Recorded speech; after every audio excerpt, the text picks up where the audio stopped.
ठरलं. तर मग या मालिकेच्या आजच्या भागामध्ये कल्पनाकडे पाहत आता प्रताप, अस्मिता, त्याचबरोबर अर्जुन हे तिघेही कुजबुज करत असतात.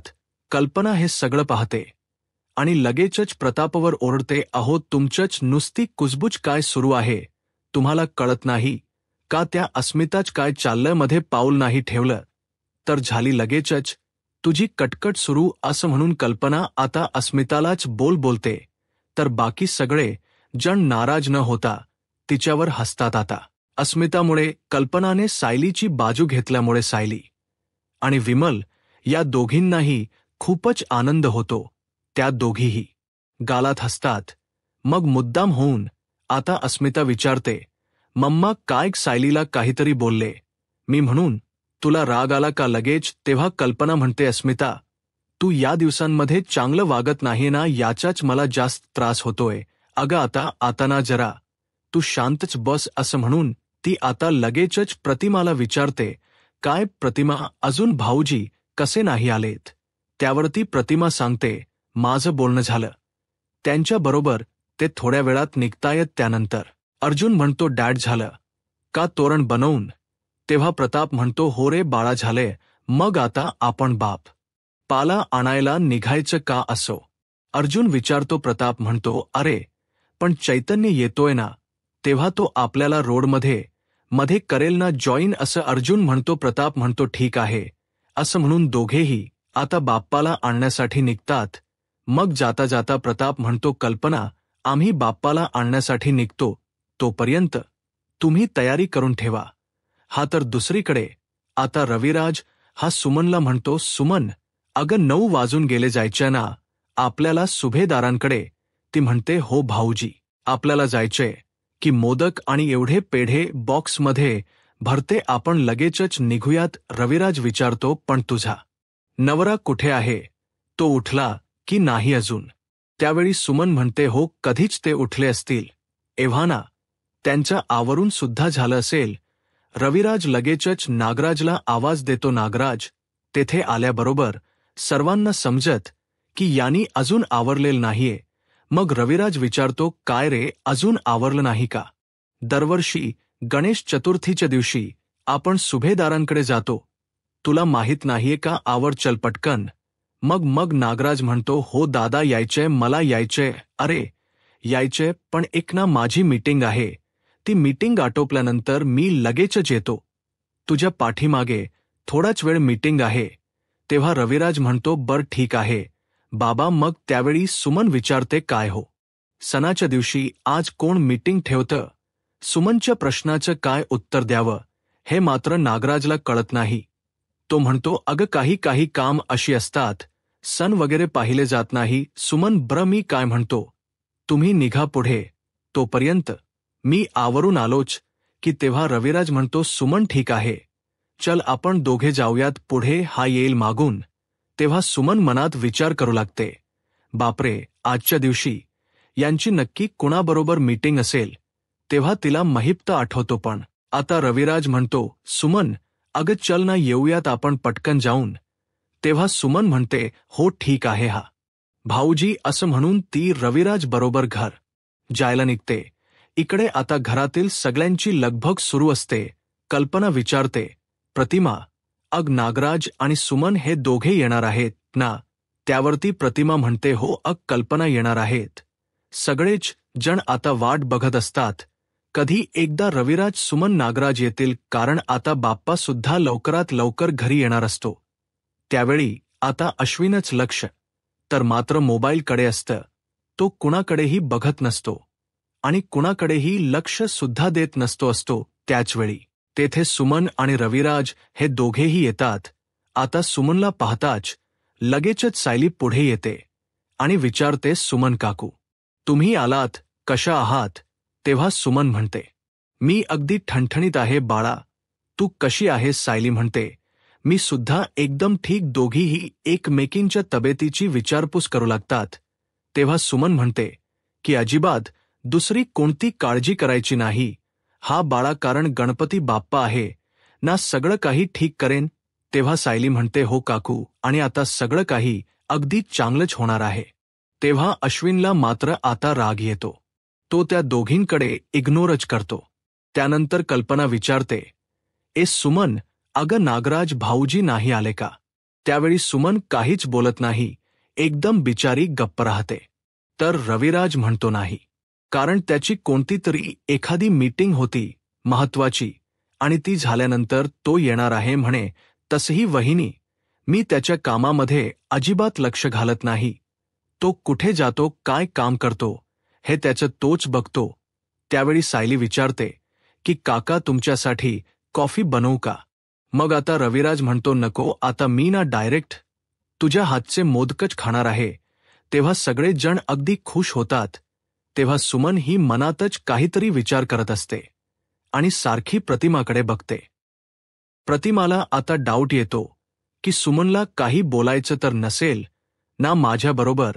मग आता ती इशारा करूनच विचारते काय? तेव्हा सुमन म्हणते की काही नाही. तेव्हा अस्मिता म्हणते, तुम्ही दोघे उभे का आहात? बसा ना. डॅड आणि अर्जुन दोघेही गणपती आणायलाच गेले आहेत, आता ते येतीलच इतक्यात. त्यानंतर कल्पना म्हणते, हे अश्विन, अरे यांना जरा फोन करून बघ ब्रक कुठपर्यंत पोहोचले आहेत हे. तेव्हा अश्विन आता कल्पनाच्या बोलण्याकडे दुर्लक्षच करतो. तिचं बोलणं तो ऐकूनच घेत नाही. तो एकदम शांतपणे मोबाईलमध्ये पाहत बसतो. आता रविराज सुद्धा आलाय, सुमन सुद्धा आलीये याचं त्याला काही घेणं देणं नसतं, कारण प्रियाची मदत कोणी केलेली नसते ना. म्हणून त्याच वेळी आता तिथे कल्पनाचा अपमान होतो, कारण अश्विन तीच ऐकत नसतो. त्याच वेळी कल्पना म्हणते की अश्विन, अरे करतोस ना तू यांना फोन. तेवढ्यातच अर्जुन आणि प्रताप दोघेही बाप्पाची मूर्ती आता तिथे घेऊन येतात. गणपती बाप्पा मोरया असं मोठ्याने अर्जुन म्हणतो. तेव्हा आता घरातील सर्वांना बाप्पा आले म्हणून खूप म्हणजे खूपच आनंद होतो. त्यावेळी आता सगळेजण पुढे येतात. तेव्हा सायली पूजेची थाळी घेऊन लगेचच पुढे येते. अर्जुन व प्रतापच्या पायावर थोडंसं पाणी टाकते आणि त्या दोघांनाही म्हणते की या आता आतमध्ये. तेव्हा ते दोघेही आतमध्ये येतात. सगळेजण गणपती बाप्पा मोरया असं मोठ्याने म्हणत असतात. अगदी उत्साहाचं वातावरण घरामध्ये झालेलं असतं. तर अर्जुन आणि अस्मिता लगेचच आता सुरू होतात. लगेच एकमेकांना ते इशारा करतात. अस्मिता मुद्दा एकदमच काहीतरी आता सायलीला वगैरे टोमणे मारणार असते आणि विचारते काय आता गणपतीची स्थापना कोण करणार बरं? कारण पूर्वी रविराज काका, प्रतिमा, आत्या आणि तन्वी हे तिघेही करायचे आणि आता तर तन्वी नाही आहे ना. त्यावेळी रविराज म्हणतो, ती तर गेल्या वर्षी सुद्धा झोपूनच राहिली होती. तेव्हा रविराजला आठवतं की कशा प्रकारे गेल्या वर्षी जेव्हा बाप्पाची प्रतिष्ठापना करायची होती तेव्हा तन्वी मात्र अगदी झोपून राहिली होती. तिला किती वेळा उठवण्याचा प्रयत्न केला तरीही ती उठली नव्हती. शेवटी माझ्या हातून, प्रतिमाच्या हातून आणि सायलीच्या हातून बाप्पाची प्राणप्रतिष्ठा केली गेली. तेव्हा हे सगळं आठवल्यानंतर रविराजला खूप वाईट वाटत असतं आणि तो तन्वीचा विषयच टाळतो. अश्विन तर एकदम शांतच असतो. त्यावेळी प्रताप म्हणतो, मी एक सुचव का तुम्हाला? जर सायलीने गणपतीची प्राणप्रतिष्ठा केली तर? तेव्हा अस्मिता लगेचच म्हणते, डॅड अहो, तुम्हाला या सायलीचा एवढा पुळका का बरं? मला कळतच नाही, कारण प्रतिमा आणि रविराज काका इथे आहेत ना, यांना दोघांना करू द्या की स्थापना हिची. कशाला हो मध्येच उगीच लुडबुड असं म्हणून आता ती सायलीचा अपमान करते. तेव्हा अर्जुन आणि प्रताप दोघेही एकमेकांकडे पाहत इशारा करतात, कारण अस्मिता खरंच खूप छान ॲक्टिंग करत असते सायलीचा अपमान करण्याची. त्यावेळी कल्पना म्हणते, अस्मिता तुला मध्ये बोलच पाहिजे काग? हे बघ आता पूजेचा मुहूर्त ना टळून चालणार नाहीये. मग आता अस्मिता म्हणते, टळू देत, पण या मुलीने गणपतीची स्थापना केलेली मला अजिबात चालणार नाही. तेव्हा सगळेजण अस्मिताकडे बघू लागतात. तर आता सायलीला सारखी अस्मिता ही टोमणे मारत असल्यामुळे कल्पनाला सुद्धा रागच येतो. सगळेजण सायलीकडे बघत असतात. त्यावेळी अस्मिता पुढे सांगते, ही या घरची ना कुणीच लागत नाही मम्मा. मग आता मला सांग, कोणत्या हक्काने ही पूजा करणार आहे? तेव्हा अर्जुन म्हणतो, ब्र नको आहे, तुला माझ्या बायकोने पूजा केलेली नको आहे ना, मग ती नाही करणार. ऐक ना सिनियर आत्या, तुम्ही दोघेही पूजा करा असं अर्जुन म्हणतो. तेव्हा रविराज म्हणतो अरे, पण तेव्हा अर्जुन म्हणतो it's okay senior, it's okay, तुम्ही दोघेही आपली पूजा सुरू करा. तेव्हा प्रतिमा सुद्धा इशारा करून सांगते ठीक आहे ना रविराज. तर आता कल्पनाच्या मनात मात्र चल बिचल सुरू असते की ही अस्मिताना सारखी ही सायलीचा अपमान करत असते. सायलीला या घरातला कोणताही मान देत नाहीये. या घरची मोठी सून आहे, तिला तरी निदान बाप्पाच्या स्थापनेचा मान द्यायला हवा, पूजेचा मान द्यायला हवा असं कल्पनाच्या मनात येत असतं. मग आता ती नुसतीच विचार करत बसते. तर अर्जुन पुन्हा अस्मिताला काहीतरी खुणावतो. रविराज आणि प्रतिमा हे दोघेही आता पूजा करण्यासाठी पुढे निघणार. तेवढ्यातच कल्पना म्हणते थांबा. सगळेजण आता कल्पनाकडे पाहू लागतात की आता नक्की काय झालं कल्पनाला. त्यानंतर ती हळूहळू आता लगेचच सायलीजवळ येऊ लागते. ते तेव्हा सायलीला खूपच घाबरल्यासारखं होतं. तिला असं वाटतं की कल्पना आता माझ्यावर चिडतीय की काय. आता घरातील सगळ्यांना कल्पनाच हे रूप पाहून भलतंच टेन्शन आलेलं असतं, कारण ती खरोखर अशी चेहऱ्यावर खूप रागाच्या अशा एक्सप्रेशन आणून सायली समोर उभी राहिलेली असते. आणि मग नंतर अस्मिताकडे देखील ती रागानेच बघते. मग रागात ती म्हणते काय ग, तुझं सगळं ऐकून घेते ना, म्हणून तुझं ना अति वाढत चालले आता. अस्मिता असं म्हणून ती अस्मिताला जाब विचारते, अगं तू घरातलं वातावरण असं रोज का बिघडवतेस. आता मला सांग, तुझ्यावरती आम्ही हे संस्कार केलेत का ग असा जा. आता ती अस्मिताला विचारते. दुसरीकडे महिप्त आणि नागराज हे दोघेही एकमेकांना भेटलेले असतात. तेव्हा आता महिप्त म्हणतो नागराज शेठ, बरं झालं तुमच्या वहिनीला गोळ्या देण्याच्या प्रकरणामध्ये तुम्ही अजिबात अडकला नाही आहात, कारण परस्पर त्या प्रियावर सगळं काही हे प्रकरण शेकलं. पण आपल्याला इथून पुढे गाफील राहून चालणार नाही. हा कारण त्या अर्जुन सुभेदाराच्या सुद्धा लक्षात आलंय की त्या अर्ध्या मेंदूच्या बाबतीत नक्कीच काहीतरी गडबड आहे. म्हणून कारण हळूहळू मार्ग काढत त्या अपघातापर्यंत पोहोचला नाही म्हणजे बरं होईल. तेव्हा नागराज म्हणतो अरे महिप्त, मलाही तीच भीती वाटायला लागली आहे आजकाल. मग लगेचच महिप्त नशेत म्हणतो की मला सर्वात जास्त भीती ना फक्त त्या चिचुंदरीचीच वाटते, कारण तिच्यावर लागलेला डाग ती कधी कसा पुसून काढेल ना आपल्याला कळणार सुद्धा नाही. तेव्हा नागराज म्हणतो प्रियाच टेन्शन आहेच रे महिप्त, पण त्याही पेक्षा सर्वात जास्त टेन्शन मला माझ्या ना आता बायकोच आहे.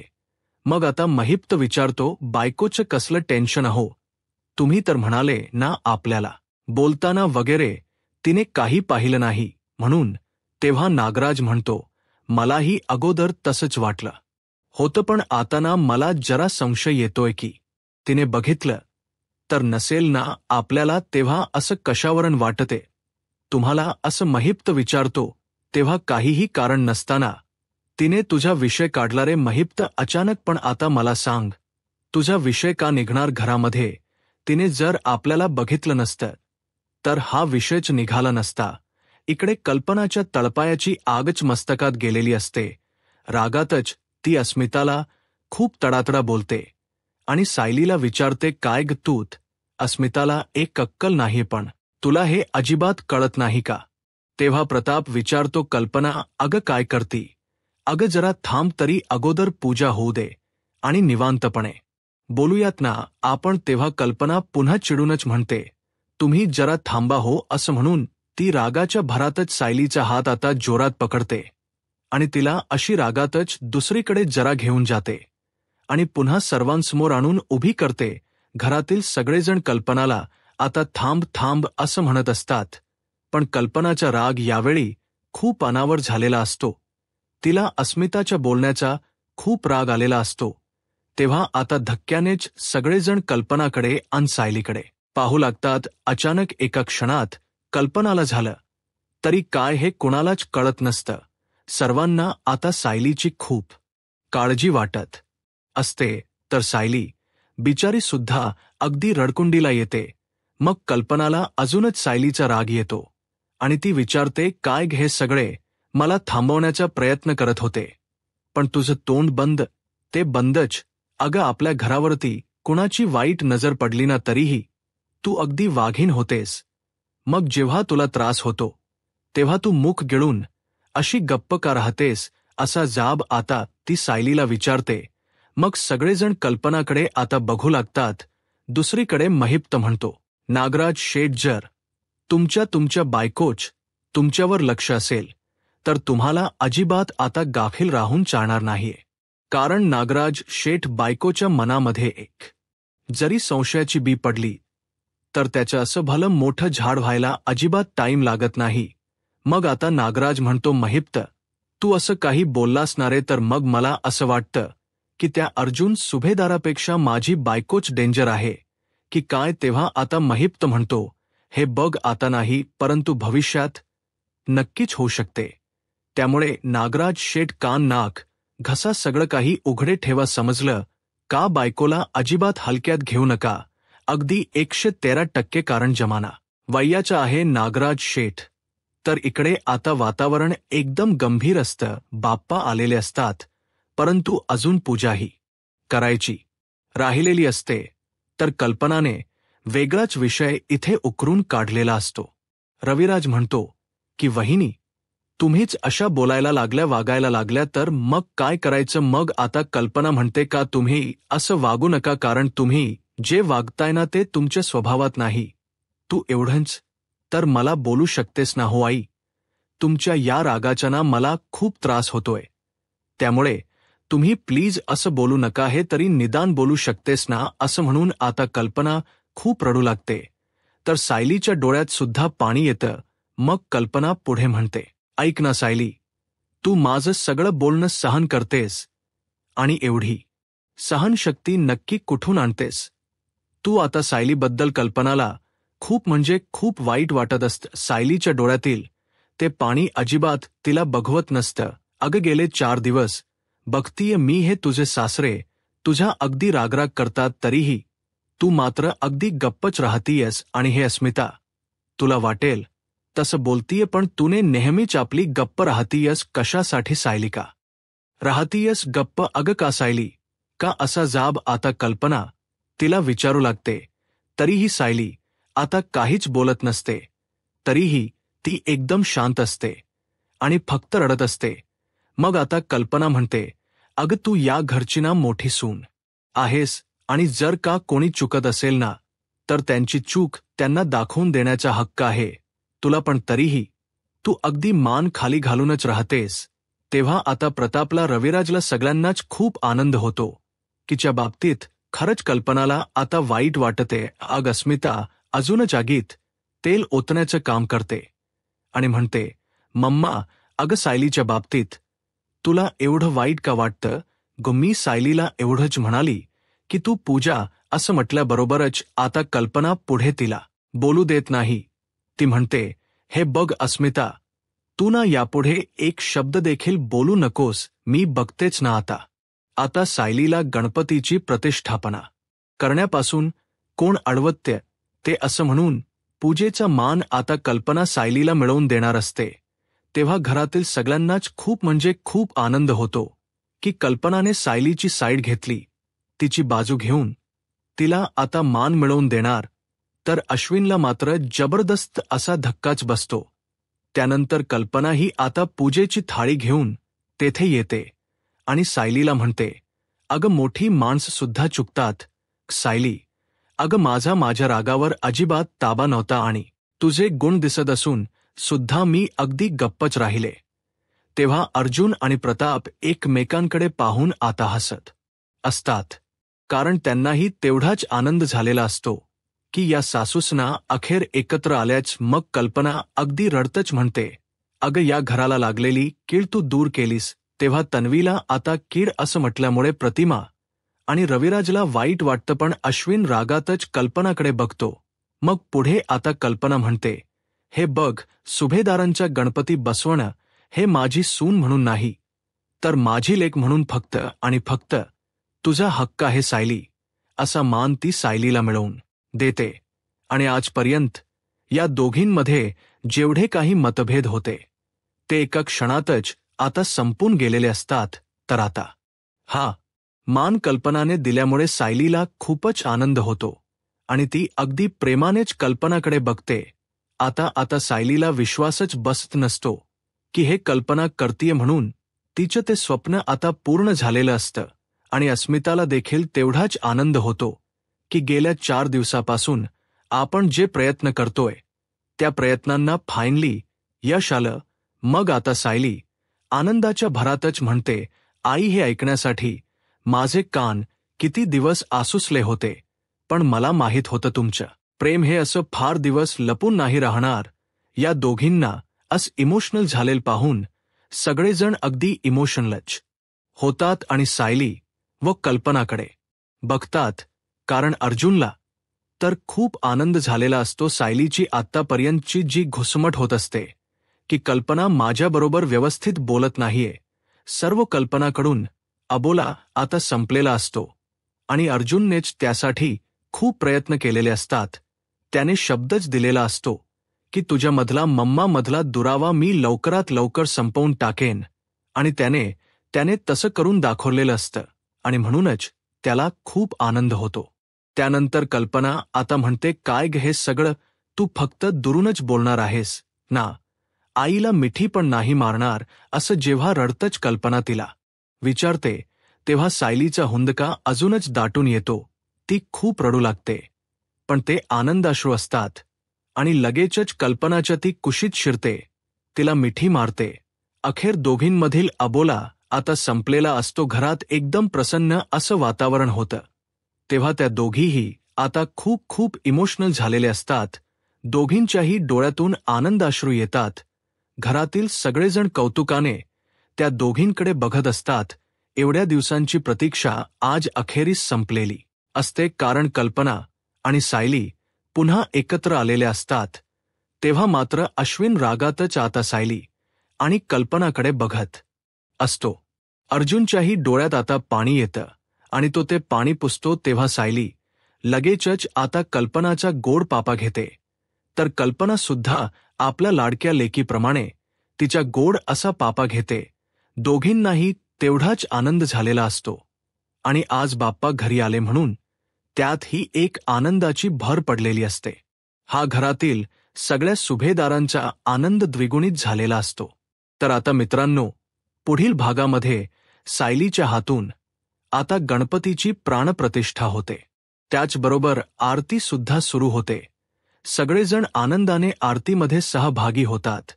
मग त्यानंतर आरती करता करता अर्जुनला एक गोष्ट आठवत असते, ते म्हणजे आश्रमात जायचं आणि तेथे असणारे सर्व गाठोडे आता चेक करून बघायचे, कारण सायलीच्या आई बाबांचा शोध घ्यायचा असतो.